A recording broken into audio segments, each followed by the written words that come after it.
जब वहाँ उन तपतशिला पर जल रही उन आत्माओं से कहा कि तुम्हारे अंदर कुछ गुरु भी आए हैं अखां जी, वो खड़े होना जरा।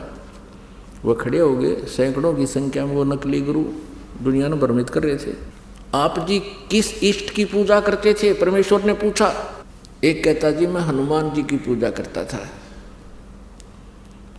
हनुमान जी ने कब कहा अपनी पूजा कराने को? अरे वो तो भगत थे, वो तो स्वयं पूजा करते थे भगवान की। और कोई भगत अपनी पूजा करवाने को नहीं कहेगा, वो कहेगा तो भगवान की पूजा के लिए ही आपको हिदायत दे सकता है। और यदि कोई भक्त अपनी पूजा कराता है, वो भक्त नहीं, वो दुष्ट है। हनुमान जी ने कभी नहीं कहा मेरी पूजा कर लो, तुम तो दंगताना कर रहे हो उसके साथ। वो क्या कहता है? अजी हमने तो ऐसा सुना था। वो गुरु कहता है, वो आचार्य कहता है नकली, हमने तो ऐसा सुना था कि हनुमान जी भगवान शिव के अवतार हैं। हनुमान जी की पूजा करने से भगवान शिव की पूजा हो जाती है। और हनुमान जी के हृदय में श्री राम और श्री लक्ष्मण और श्री सीता जी विद्यमान हैं। उन्होंने अपना सीना खोल के दिखाया था। तो हनुमान की पूजा करने से श्री राम की यानी विष्णु की भी पूजा हो जाती है। फिर परमात्मा ने पूछा और क्या डले डोया करता तू, और भी बता दे। कि गीता जी का मैं नित्य पाठ किया करता और औरों को भी समझाता था कि गीता जी का पाठ करते ही रहना चाहिए। अब परमेश्वर ने कहा रबले पुरुष, अब गीता जी में 18 अध्याय हैं और यदि हनुमान जी की पूजा से ही विष्णु जी और शिव जी की पूजा का लाभ मिलना होता तो उन 18 अध्याय का ज्ञान देने की परमात्मा को क्यों आवश्यकता पड़ी? 2 शब्द कह देता हनुमान की पूजा कर लियो और विष्णु और शिव जी की तुम्हारी वाय पूजा हो जाएगी। है भले आदमी। अब तुझे क्या मिला यहाँ पर? अब भुगत रहा है तू। और अब क्या होगा तेरा? नरक में जाएगा सीधा। तेरी कोई चार भक्ति ठीक नहीं थी, शास्त्र विरुद्ध साधना तू कर रहा था। अब परमेश्वर ने उनको बहुत लताड़ा। लताड़न का मतलब है ज्ञान से समझा कि तुमने अपना जीवन बर्बाद किया, लाखों व्यक्तियों को डबो दिया। ये दंत कथा लोक वेद सुना सुना के शास्त्र विधि को त्याग कर मनमाना आचरण तुमने किया और अपने अनुयायियों से करवाया, जिस कारण आज तुम्हारी ये दुर्गति हो रही है। और आगे देखना क्या होगा तुम्हारे साथ। परमात्मा ने बताया कि तुम्हारे इतिहास में, क्योंकि प्रत्येक प्राणी के अंतःकरण में उसके पुण्य और पाप कोड वर्णों में अंकित होते हैं।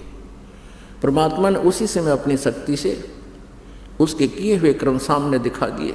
ये देख अब तू क्या बनेगा? गधे की योनि में जाएगा यहाँ से सीधा। अब बनेगा तू आचार्य।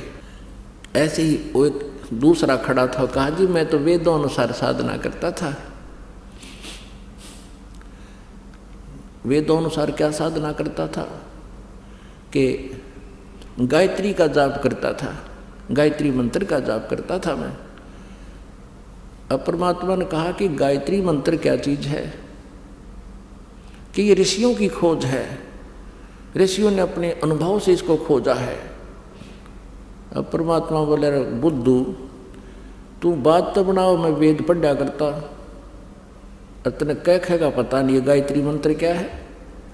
ये यजुर्वेद के 36वें अध्याय का 3रा मंत्र है। उसमें ओम शब्द नहीं है और ना ही इसके साथ ओम शब्द जोड़ना चाहिए। आप ओम शब्द लगाकर इस भूर्भुवः स्व तत्सवितुर्वरेण्यम भर्गो देवस्य धीमहि धियो यो न प्रचोदयात्, इस मंत्र के साथ यदि ओम शब्द लगाते हो तो इसको भी निष्क्रिय कर रहे हो, परमात्मा का अपमान कर रहे हो। ओम शब्द नहीं लगाना चाहिए, क्योंकि ओम नाम है ब्रह्म का। ओम मंत्र है ब्रह्म का, और ये भूर्भुवः स्वः जो महिमा है ये पूर्ण परमात्मा की, परम अक्षर ब्रह्म की। अब जैसे प्रधानमंत्री जी को आप कोई एप्लीकेशन लिखते हो और शुरू में लिख दे मुख्यमंत्री जी और उसका नाम लिख दे, वो कागज ने पाट देंगे कलर वहाँ पर कि तो मुख्यमंत्री की तरफ है, नीचे भेज दो इसको। तो ओम नाम इस मंत्र यजुर्वेद अध्याय 36 के मंत्र 3 के साथ नहीं लगाना चाहिए। इसको कहते हैं जो खचड़ा ज्ञान, ये लोक वेद, दंत कथा, शास्त्र विधि त्याग कर मनमान आचरण। आपको दिखाते हैं ये यजुर्वेद अध्याय नंबर 36 का 3 मंत्र में कहीं ओम नहीं लगा इसमें। ये देखिएगा यजुर्वेद प्रकाशक हैं सार्वदेशिक आर्य प्रतिनिधि सभा 2/5 महर्षि दान भवन रामलीला मैदान नई दिल्ली से ये छपी है, प्रकाशित है। और इसके अनुवाद करता है महर्षि दानंद सरस्वती, आर्य समाज प्रवर्तक, ये इसके मुद्रक हैं। अब 36वां अध्याय का 3रा श्लोक आपको देखते हैं, ये देखिएगा, ये है 36वां यजुर्वेद भाषा भाष्य, ये है 36 यानी 36वां अध्याय है, इसका यहाँ पर ये 3रा मंत्र है। भूर्भुवः स्वः तत्सवितुर्वरेण्यं भर्गो देवस्य धीमहि धियो यो न प्रचोदयात्। इसमें ओम शब्द नहीं है। भूर्भुवः स्वः तत्सवितुर्वरेण्यं भर्गो देवस्य धीमहि धियो यो न प्रचोदयात्। इस अनाड़ी ने केस, इसका अनुवाद देखो कैसा कर रखा है दयानंद अज्ञानी ने। इसका क्या अनुवाद किया है, हे मनुष्यों, जैसे हम लोग भू माने कर्मकांड की विद्या, भू है उपासना कांड की विद्या और स्वः ज्ञान कांड की विद्या को संग्रह पूर्वक पढ़ के हमारी धारणवर्ती बुद्धियों को प्रेरणा करे उस कामना के योग्य समस्त ऐश्वर्य के देने वाले परमेश्वर के उस इंद्रियों से न ग्रहण करने योग्य प्रोक्ष सब दुखों के नाशक तेज स्वरूप का ध्यान करें।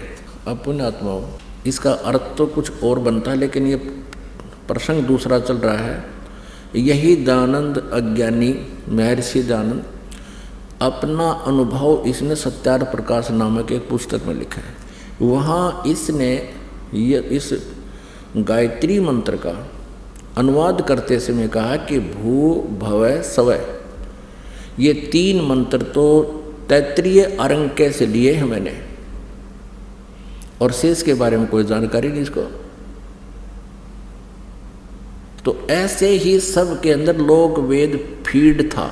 इस गायत्री मंत्र के बारे में ये खासकर आर्य समाज के आचार्यों ने ऐसी भ्रमणा फैला दी थी कि महर्षि दयानंद की खोज है ये गायत्री मंत्र, इसने अपनी खोज ढूंढी है सदग्रंथों से कहीं कहीं से, और जब ये गायत्री मंत्र बनाया है। और उसने स्वयं पता नहीं, वो वेदों का विद्वान का हुआ था और उसको ये नहीं पता कि वेद में वो कौन से मंत्र में लिखा, ना वहाँ लिखता कि यजुर्वेद के 36वें का 3रा वो मंत्र है। इसमें ओम मंत्र नहीं है, ओम मंत्र नहीं लगाना इसके साथ।